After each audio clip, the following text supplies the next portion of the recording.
દર્શક મિત્રો, એક જાગૃત ખેડૂતનું અમે એક વિડીયો શૂટિંગ ઉતારી રહ્યા છીએ શાકભાજીની અંદર.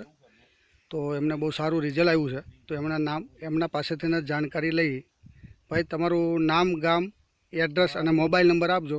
મારું નામ છે પટેલ અલ્પેશકુમાર મનીલાલ, ગામ સુંદરપુર, તાલુકો વિજાપુર, જિલ્લો મહેસાણા. મારો મોબાઈલ નંબર છે 74 460 71 646. તો આ ભટ્ટા કાઢી નાખવાની તૈયારીમાં હતો અને જ્યારે નિર્સપ દવાની મને ખબર પડી ત્યારે વાપરવાની ચાલુ કરી. તો પહેલા 2 રાઉન્ડ જ કર્યા છે મેં. એક મિનિટ. પહેલાની અંદર તમે જ્યાં રીંગણમાં શું પ્રોબ્લેમ થયો? તો પહેલાં સાવ સુકાઈ ગયા હતા, મારે કાઢી જ નાખવાના હતા. હા. અને મનોમન વિચાર કર્યો કે કાઢવા નથી, પણ નિર્સપ દવાની દવા એક વખત વાપરી જોઉં તો એનો ફરક શું દેખાય છે શું ખ્યાલ આવી જશે. બરાબર?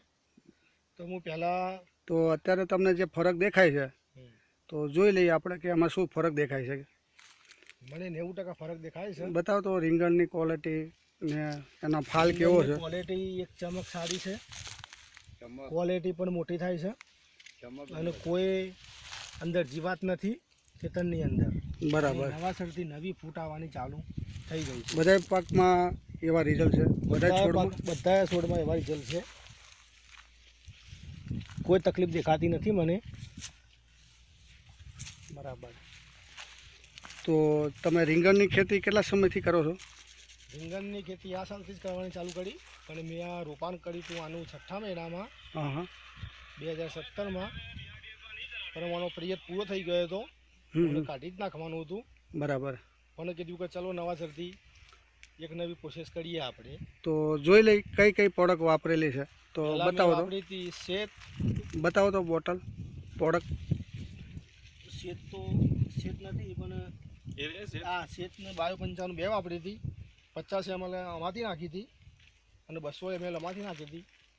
પૂનો વીઘો છે, એમાં નાખ્યા પછી રિઝલ્ટ સારું મને દેખાયું. આ પાણીમાં આપેલી છે? હા, પાણીમાં આપેલી છે. ને સ્પ્રેમાં નાખી હતી 52-55 વ્યાપક અને સ્ટીમરેન.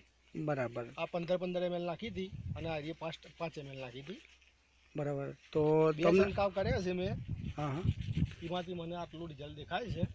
અને બીજું પાન ખેતરમાં પાયું ગોળ કાઢ્યા પછી એ વખત NPK. બરાબર. એ 100 ml નાખી હતી. હા. હજી પાણી વાળ્યું નથી.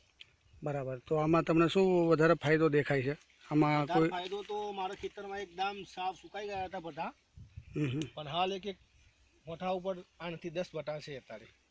બરાબર છે. તો આમાં તમને ઉત્પાદન સારું આવ્યું, છોડનો વિકાસ નહોતો, એની જગ્યાએ આ એક નવું સર્જન થઈ ગયું. નવું રોપાણ થઈ ગયું. તો તમે જે રીંગણની લોકો ખેતી કરે છે શાકભાજીને, તો એને તમે શું સંદેશ આપવા માંગો છો? હું તો એમ જ કહું છું કે તમે કોઈ ભટ્ટા આવા થઈ ગયા હોય ને મારા જેવા સુકાઈ ગયા હોય ને તો કાઢતા નહીં, એને ગોળ કરાવીને જૈવિક દવાનો 2 ઉપયોગ કરજો તો તમને રિઝલ્ટ દેખાશે. પહેલું 10 દિવસ રિઝલ્ટ નહીં દેખાય, પણ એના પછી તમને ખબર પડશે કે રિઝલ્ટ કેવું છે. બરાબર. તો આને જે રીંગણની ખેતી કરતા હોય તો એને ઉત્પાદન વધે, ખર્ચા ઘટે. મારે વધવાનું જ છે. એમાં કોઈ ઝેરી દવાનો છંટકાવ કર્યો છે? નહીં, કોઈ ઝેરી દવાનો છંટકાવ નથી કર્યો. તો ખેડૂતોને એ ખર્ચા બંધ થઈ જાય, ઉત્પાદન વધે, ટોટલી ખર્ચા બંધ થઈ ગયા. અને જે સારી ક્વોલિટી આવે તો એના હિસાબે ખેડૂતોને ભાવ પણ વધારે મળે. ઉત્પાદન મારે વધશે આ વખત. બરાબર. તો તમે ખેડૂતોને શું સંદેશો દેવા માંગો છો? હું તો એમ જ કહું છું કે આ દવાનો, આ પ્રોડક્ટનો ઉપયોગ કરાય. બરાબર. તો આનાથી ચોક્કસ ખેડૂતોને લાભ થાય? લાભ થાય, 100% લાભ થાય. બરાબર. તો કયા કયા લાભ થાય છે આમાં ખેડૂતોને? 50% તો પેલું ખાતરનો પ્રશ્ન હલ થઈ જાય છે અને 80% દવાનો છંટકાવનો હલ થઈ જાય છે. અને પાકમાં પણ ડબલ ઉતારો થઈ જાય છે એનો. અને જે ક્વોલિટી આવે છે તે ક્વોલિટી પણ ચમકમાં સારી આવે છે. હા. બધી રીતે સારી ક્વોલિટી આવે છે. તો મતલબ દરેક ખેડૂતોને આ લાભદાયક પ્રોડક્ટ છે. તમે દર અઠવાડિયે ઉતારતા હોય ભટા તો તમારે 4 થી 5 દિવસે ઉતાર લેવા પડે. બરાબર છે. એટલું ઉત્પાદન વધી જાય છે એનું. બરાબર. તો તમે જે ઇન્ટરવ્યૂ આપ્યું તેના માટે ધન્યવાદ અને આભાર.